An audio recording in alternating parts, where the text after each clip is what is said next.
नोरमा group, जो सोचता है वो करता है। आपके अपने सपनों का आशियाना। नमस्कार, मैं राहुल और आप देख रहे हैं भारत लाइव। राष्ट्रीय लोक मोर्चा के लिए आज एक बड़ा झटका लगा है। पार्टी के राष्ट्रीय उपाध्यक्ष जितेंद्र नाथ ने इस्तीफा दे दिया है। वो हमारे साथ मौजूद हैं, उनसे हम जानेंगे कि सर क्या कुछ इस्तीफे का कारण रहा?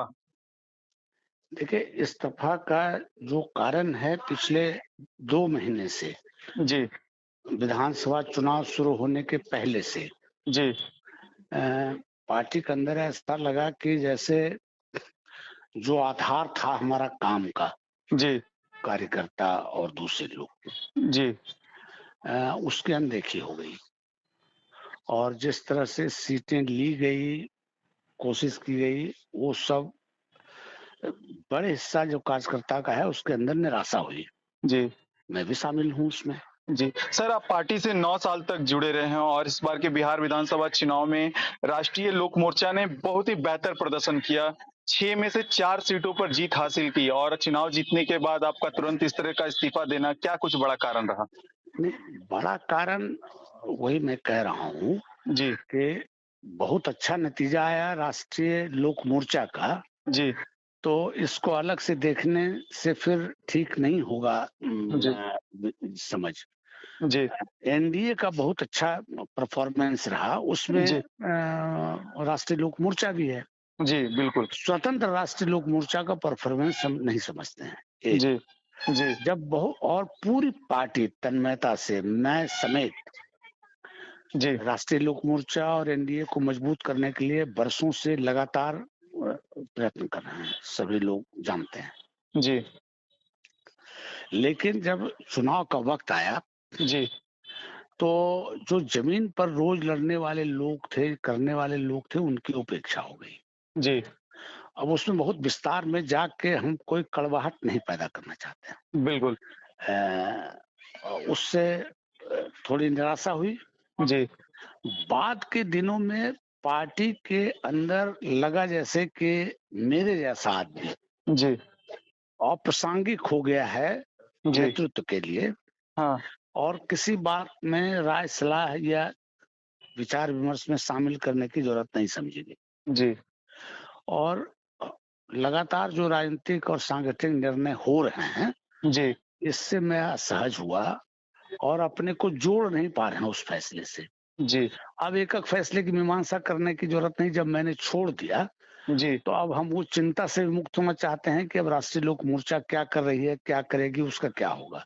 ये हमारा विषय अब नहीं है। जी। तो उस पर ज़्यादा बात करने की भी क्या ज़रूरत मैं समझता हूँ। सर आपसे एक सवाल है कि जिस तरह से 20 नवंबर के दिन शपथ ग्रहण समारोह होता है पटना के गांधी मैदान में और उसके बाद आपकी भी पार्टी पर भी सर परिवारवाद का आरोप लग रहा है, तो उसको सर किस नजरिए से आप देखते हैं? अब इसका बेहतर जवाब उपेंद्र कुशवाहा जी ने जो कुछ कहा है, जी, उसके बाद भी अगर मीडिया को या बिहार को या देश को कोई बात करने की ज़रूरत है, जी, तो मैं समझता हूँ कि वक़्त की बर्बादी करना है। उन्होंने सब जवाब दे दिया है जी, और इस जवाब देने में आदरणीय जो बिहार के आदर्श हैं, जी, राजनीति में एक सलाखा पुरुष है, जी, नीतीश कुमार जी, जी, उनको भी घसीट लिया। जी, मक्खी उड़ाते रहो, और किसको मक्खी कह रहे हैं ये?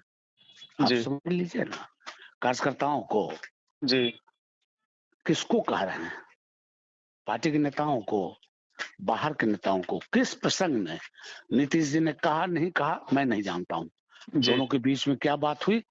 लेकिन जिस तरह से उद्धरण दिया गया आज के दिन में, जी, तो आम लोग इससे अपमानित महसूस करता है भाई अपने को। जी, कार्यकर्ता मक्खी है ना, अगर वो चाहता है अपनी भागीदारी, अपनी हिस्सेदारी, अपना सम्मान, अपनी प्रतिष्ठा, जो भी चाहता है जी, एक कार्यकर्ता, तो वो मक्खी है भाई। इसलिए अब उसमें परिवारवाद और फलाना, इस पर अब चलिए ना, ये निरर्थक गप है ये। तो क्या ये कार्यकर्ताओं के अंदर अभी नाराजगी है पार्टी के अंदर? अभी तो पार्टी के अंदर जो कार्यकर्ता रह गए हैं, ये वही बता पाएंगे। हुँ, मैंने किसी से बात नहीं किया इस सिलसिले में। जी, बिहार के किन्हीं लोगों से कोई दावा नहीं कर सकते कि मैंने किसी से कोई बात किया। मैंने जो समझा, मेरी जो पीड़ा है, जी ये अब जब विश्वास का संकट हो जाए नेतृत्व के साथ, जी मेरा विश्वास नेतृत्व पर से उठ जाए या नेतृत्व का विश्वास मुझ पर से उठ जाए, जी नहीं, तब उसके बाद एक साथ काम करना आसान नहीं है ना। जरूरत क्या है इसकी? ठीक है सर, समय देने के लिए सर धन्यवाद। आपके सपनों को हमने सजाया है, ई होम्स पैनोरामा को हमने बनाया है। ई होम्स मेरा एक सपना था जिस पे मैं पिछले 4 साल से काम कर रहा था। हमने जो बनाया है वो सबने है माना।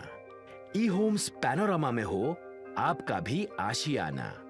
और फाइनली हमने 2021 में इस प्रोजेक्ट को लॉन्च किया। बहुत लोग अप्रिशिएट कर रहे हैं कि पूर्णिया जैसे शहर में, बिहार के, एक तो बिहार की बात करें उसमें भी पूर्णिया जैसे छोटे जगह में इस तरह का लाइफस्टाइल देना, ये सुन के हम लोगों को बहुत अच्छा लगता है।